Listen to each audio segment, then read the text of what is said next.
د لوی سپېڅلي څښتن تعالی په سپېڅلي نامه چې ډېر مهربان او بخښونکی دی. ټولو قدرمنو کتونکو اورېدونکو ته، څوک چې په دې وخت کې موږ ژوندۍ بڼه ګورئ او که څوک به بیا موږ وروسته ګورئ، ټولو ته سلامونه او درناوی. د لوی افغانستان تلویزیون ته ښه راغلاست. ملګرو، څنګه چې په تاسو په سرخط کې لیدلي، زمونږ د نن موضوع چې ده هغه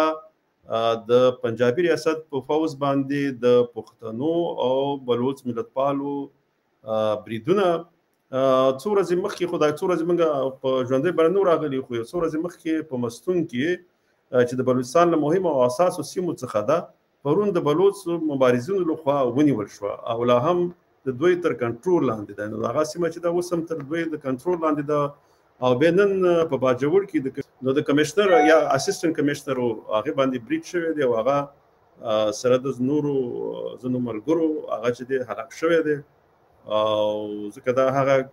لاو په دې لګي خبرې وکړو، دغه کمشنر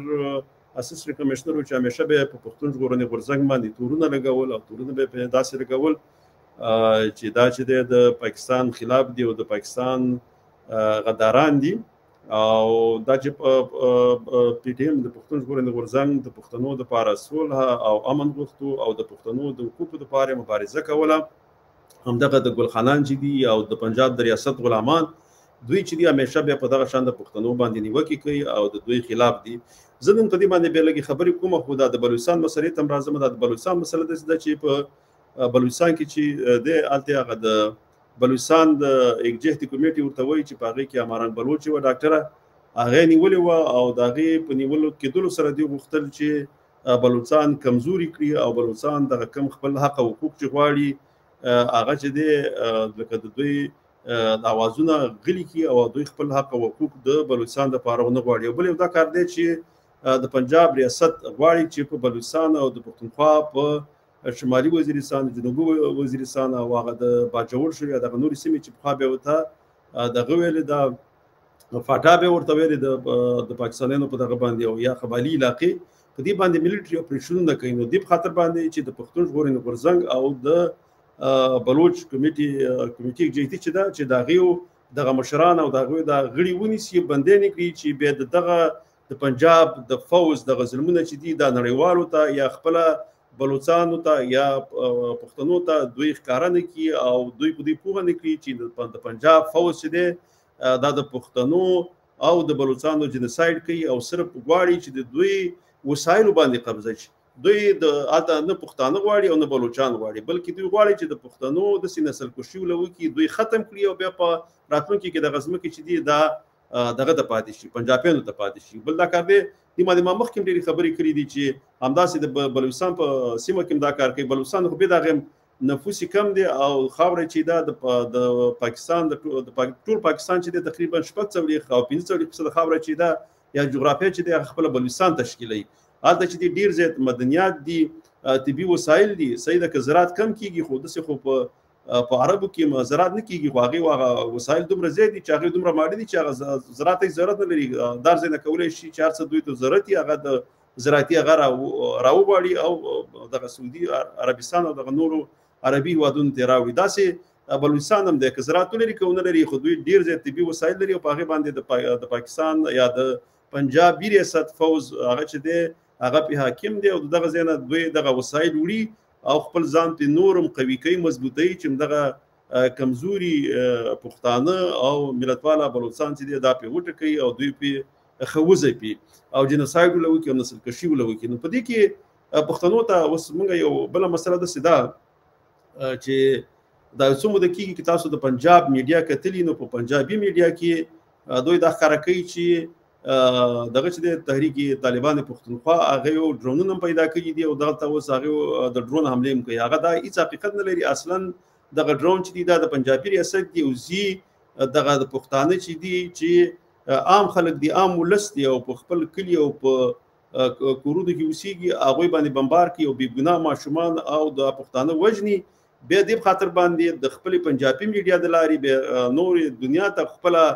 پښتنو ته دغه ګلخانانو ته چې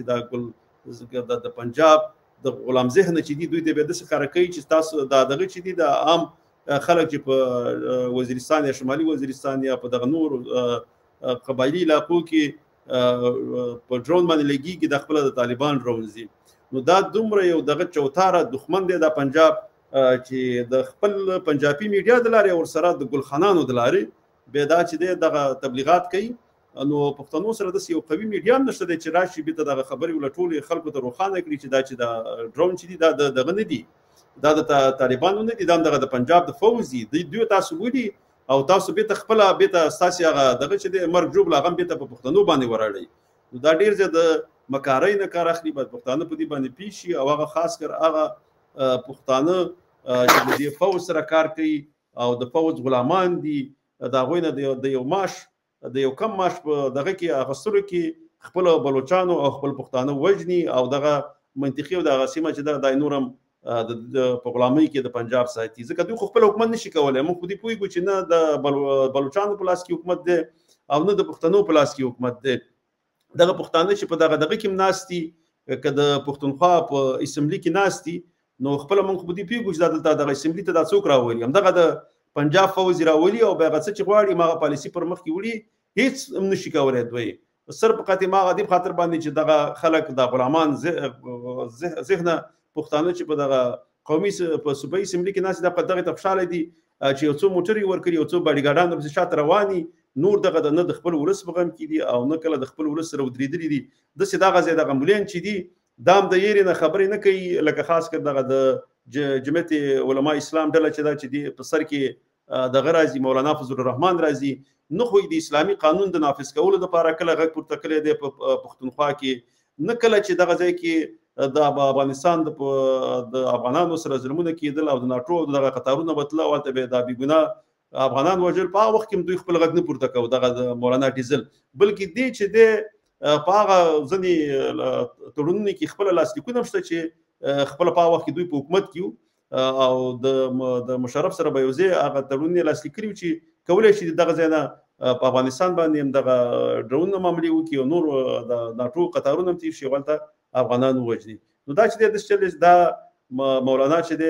مولانا فضل الرحمن دا چې د تلی منافقت کړی دی د پښتنو سره او صرف هغه وخت کې غږ پورته کوي او دا خلکو د پاره غږ پورته کوي چې کوم یو پنجاب د اجازه ورکړي د پنجاب فوز به هغه وخت دا غږ پورته کوي کله د فلسطین کله د کشمیر ځکه چې هغه د پنجاب په ګټه باندې غږی چې دوی پورته کوي خو چې کله پښتانه وژل کیږي او د پنجاب د فوز په واسطه باندې وژل کیږي په هغه وخت چې د به دغه د مولانا فضل الرحمن شو او ورسره د جمعیت اسلامي چې دغه ته پخوا پکې پښتانه ځنې مشران مو سیمانه غنمونه یې شوی دي دوی چې به دغه ته چپ پاتې کیږي اس کله خپل غږ نه پورته کوي نو اوس د یو توته روانه ده د پښتنو په ضد باندې په دغه د پښتنو په سیمه باندې او د بلوچستان په سیمه باندې چې دغه پښتانه چې دي د دې نسل کشي روانه دا به وجني او دغه منطقي به خالی کوي چې تا کوم وسایل دي الته به راځي د پنجاب فوز بابادیږي او دغه ځنه به دغه وسایل وړي او دوی ته به کیس برخه نور کوي مخکې یو بل چې واغې پکې دغه کلی او د پښتونخوا د صوبایي اسمبلی نه غپاس کو چې دغه مدنیات چې د پښتونخوا دي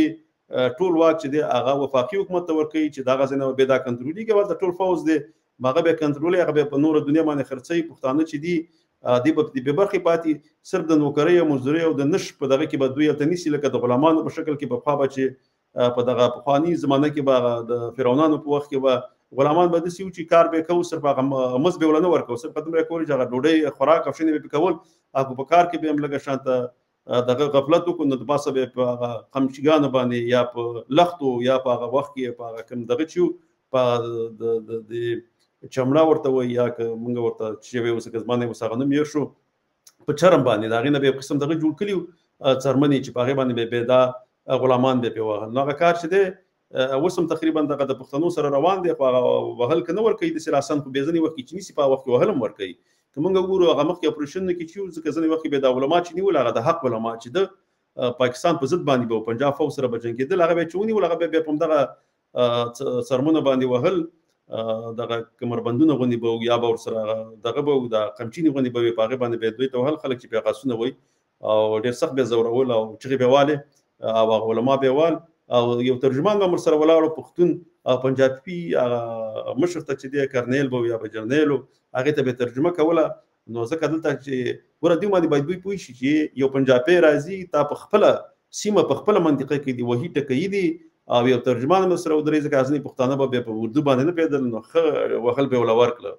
نو یا به خپل پښتنو ځکه چې ته لاشه ته په پنجاب کې د ته په دې آرمي کې می یا په دغه فوز کې می او پښتوني ته لاشه ته یو پنجابي راونیسه تی ونیسه یا یوه یا وټکاوه خو ته غلامي ځکه موږ در څومره ویو چې یو غلامي ته د غلامي حیثیت لري ته په دغه خاوره باندې نه خپلواک لري بلکې ساده لاسه دغه څو لسیزې په افغانستان کې دغه جګړه چې روانه ده د ټول ساده غلامۍ د لاس روانه ده ځکه چې ته اختیار نه لري ستا په سیمه باندې پنجابي واکمن دی هغه د سیاست جوړي چې د افغانستان او د پښتونخوا د ولس لپاره چې دی هغه په ضرر باندې نو ټول عمر په غلامۍ کې پاتې شولې د اویا کاله کېږي د پاکستان د جوړولو نه اویا کاله نه زیات کېږي نو ته د غلامۍ کې او سره د خپل د افغانستان پښتانه د ځان سره خراب کړل په خپل غلامۍ کې هغه تند خرابي وکړه په خوا به د انګريزانو سره یوځای کېدل او د افغانستان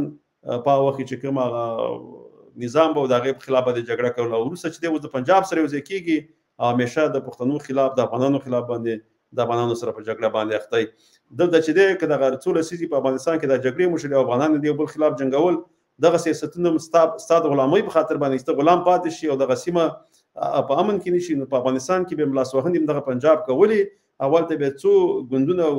دغه پارټیګانې جوړې کړي او هغه به په خپل منځ کې جنګولي دا ولې جنګولي دا د خاطر جنګولي چې دغه افغانستان نه امن کی چې کله د افغانستان سره یو ځای نشي اتا کې د عقل او شعور پیدا نشي ته یو پښتون یو اوسه پورې د پنجاب په غلامۍ کې د تاختۍ کله کله ته دغه جنډم پورته کې د دغه جنډې د لاندې ته ژوند کې د خپل ستا د غلامۍ چې ته یو غلام دی جنډې د لاندې ژوند کې او دغه ستا د بالادستۍ د پنجاب بالادستۍ د ستا په غلامي ده نو ته هیڅ کله د پښتونخوا په سر باندې نه کله غیرت وکړو نه د پښتونخوا جنډه پورته کړه نه کله د لوی افغانستان لپاره غږ وکړو که ته خپل غږ نشي پورته کولی هغه څوک چې غږ پورته کوي د هغې خلاف مه راځه په دغه سوشل میډیا باندې مبارزه مه کوو په الکترونیکس میډیا کې خو د پنجاب هسې هم نه پرېږدي چې هلته ستا غږ راشي دغه نوره میډیا چې ده نو دلته راځي او بیا د خپل ګناه زیاتې خپل پښتنو ورونو ته بلوڅانو ته چې کوم خپل خپلواکي غواړي هغې ته به کنزل کې نور خو دې وس نه کېږي مغه پښتنو ته په کنزله باندې مختلف خپل پښتنو خپل پښتانه کنځي ځکه دغه دغه چې د ګل خان ذهن خلکو هم دغه فکري